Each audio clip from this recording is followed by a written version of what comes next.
ಜ್ಞಾನವೇದಿಕೆ video ಚಾನಲ್ನಲ್ಲಿ ಜ್ಞಾನವೇದಿಕೆ YouTube video ಚಾನಲ್ನಲ್ಲಿ ದೇವರು ಇದ್ದಾನೆ ಅಥವಾ ಇಲ್ಲ ಎನ್ನುವ ಬಗ್ಗೆ ಪ್ರತಿಪಾದನೆ ಮಾಡಿ ಅಂತ ಕಮೆಂಟ್ ಏನು ಕೇಳಿದ್ದೀರಾ ನೀವು.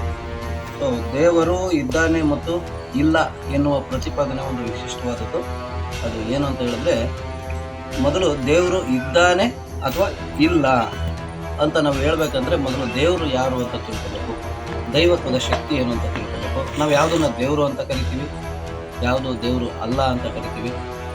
ಮೊದಲು ನಾವು ಅದನ್ನು ಇತ್ಯರ್ಥಪಡಿಸ್ಕೊಂಡ್ರೆ ಇದ್ದಾನೆ ಇಲ್ಲ ಅಂತ ಹೇಳೋದನ್ನು ನಿಮ್ಮ ಚಾಯ್ಸ್ಗೆ ಬಿಡ್ತೀವಿ. ಈ ಪ್ರತಿಪಾದನೆನ ನಾನು ಹೇಳ್ತಾ ಇರೋದು ದೇವರು ಇದ್ದಾನೆ ಅಥವಾ ಇಲ್ಲ ಅಂತ ನಾನು ಕಂಪ್ಲೀಟು ಹೇಳ್ತಾ ಇಲ್ಲ, ನಿಮ್ಮ ವಿಚಾರಧಾರೆಗೆ ಬಿಡ್ತೀನಿ.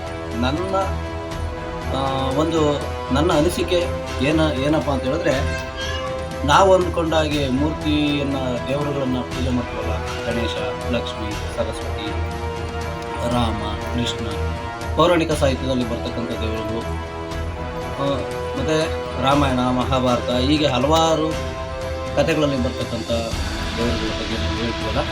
ಸೊ ಅದೆಲ್ಲ ಒಂದು ಕಾಲ್ಪನಿಕ ಅನ್ನೋದು ನನ್ನ ಅಭಿಪ್ರಾಯ. ಯಾಕೆ ಅಂತಂದರೆ ಅದನ್ನು ಪ್ರೂವ್ ಮಾಡಲಿಕ್ಕೆ ಸಾಧ್ಯ ಇಲ್ಲ.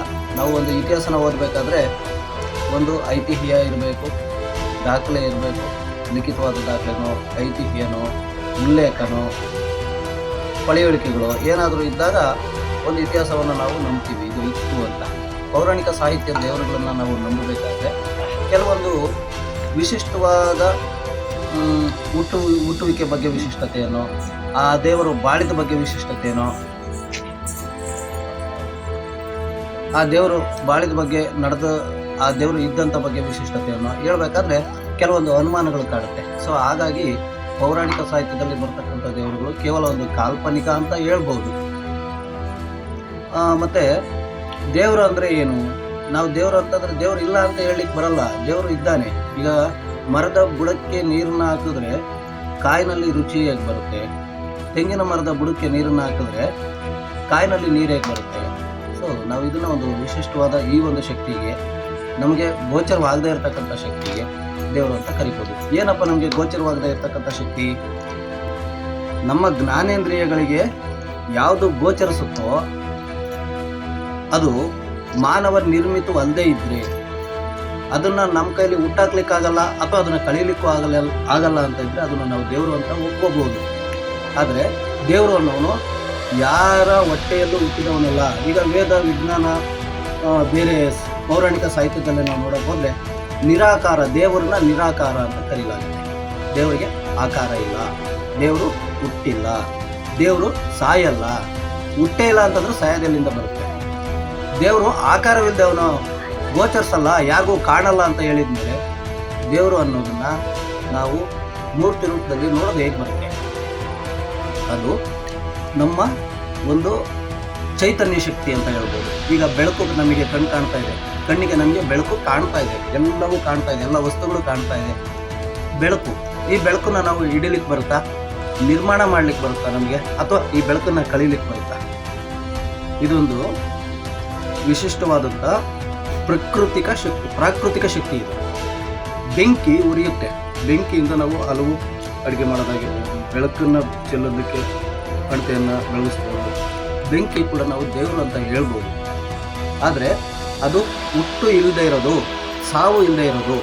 ನೀರು ಕೂಡ ಹುಟ್ಟು ಇಲ್ಲದೆ ಇರೋದು, ಸಾವು ಇಲ್ಲದೆ ಇರೋದು ಕೂಡ. ನಾವು ಭೂಮಿ ಮೇಲೆ ಪಂಚಭೂತಗಳು ಅಂತ ಏನು ಕರಿತೀವಿ, ನಮ್ಮ ಜ್ಞಾನೇಂದ್ರಿಯಕ್ಕೆ ಗೋಚರಿಸಿದ್ರು ಅದನ್ನು ಕಂಡುಹಿಡಲಿಕ್ಕೆ ನಾವು ಸಾಧ್ಯ ಇಲ್ಲ.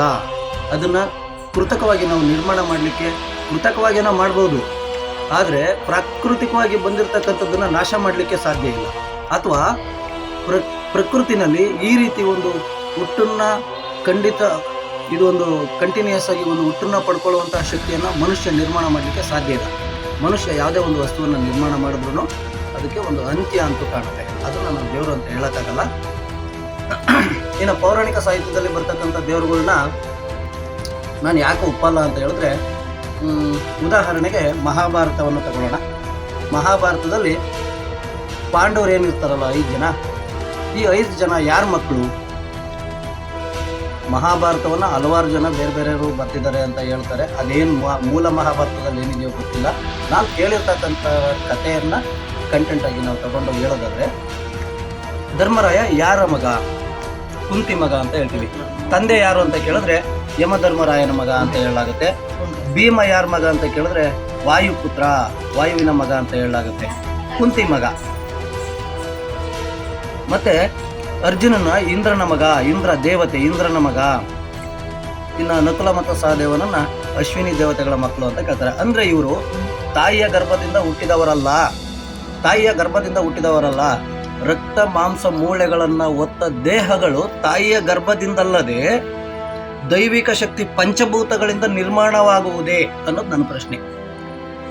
ಮಾಂಸ ಮೂಳೆಗಳನ್ನ ಹೊತ್ತಂತಹ ಒಂದು ದೇಹವನ್ನು ಕೂಡಿದ ಮನುಷ್ಯರು ತಾಯಿಯ ಗರ್ಭದಲ್ಲದೆ ಗಾಳಿಯ ಮುಖಾಂತರ, ಕರ್ಣ ಸೂರ್ಯನ ಮುಖಾಂತರ, ಅದ್ಯಾರೋ ಕಣ್ಣಿಗೆ ಕಾಣದೇ ಇರೋ ಇಂದ್ರ ಎಲ್ಲಿದನೋ ಗೊತ್ತಿಲ್ಲ, ಯಾರೂ ನೋಡಿಲ್ಲ, ಕಾಲ್ಪನಿಕ ದೇವರು ಅಂತ ಯಾಕೆ ಹೇಳ್ತೀವಿ ಅಂದರೆ ಇದುವರೆಗೂ ಎಲ್ಲೂ ಸಿಕ್ಕಿಲ್ಲದೆ ಇರೋದಕ್ಕೆ ನಾವು ಅದನ್ನು ಕಾಲ್ಪನಿಕ ದೇವರು ಅಂತ ಹೇಳ್ತೀವಿ. ಆ ಇಂದ್ರನ ಮಗ, ಅಶ್ವಿನಿ ದೇವತೆಗಳ ಮಕ್ಕಳು ಈ ಭೂಮಿ ಮೇಲೆ ಮಾಂಸ ಮೂಳೆಗಳನ್ನು ಹೊತ್ತು ಜೀವಿಸಿದ್ದು ಹೇಗೆ?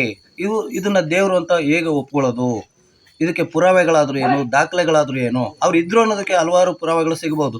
ಮಹಾಭಾರತ ನಡೆದಿದೆ ಅಂತ ಒಪ್ಕೊಳ್ತೀನಿ, ರಾಮಾಯಣ ನಡೆದಿದೆ ಅಂತ ಒಪ್ಕೊಳ್ತೀನಿ. ಈ ರೀತಿ ಹುಟ್ಟುವಿಕೆ ಈಗೇನಾದರೂ ಸಾಧ್ಯ ಇದೆಯಾ?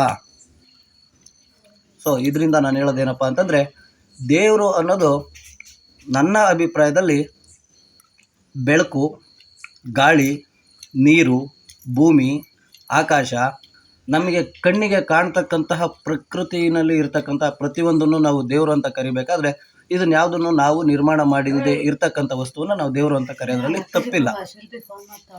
ಹಾಗಾಗಿ ದೇವರು ಅಂತ ಹೇಳಿದ್ರೆ ನನ್ನ ಅಭಿಪ್ರಾಯದಲ್ಲಿ ಪ್ರಕೃತಿಯನ್ನು ನಾವು ದೇವರು ಅಂತ ಕರಿಬೋದು.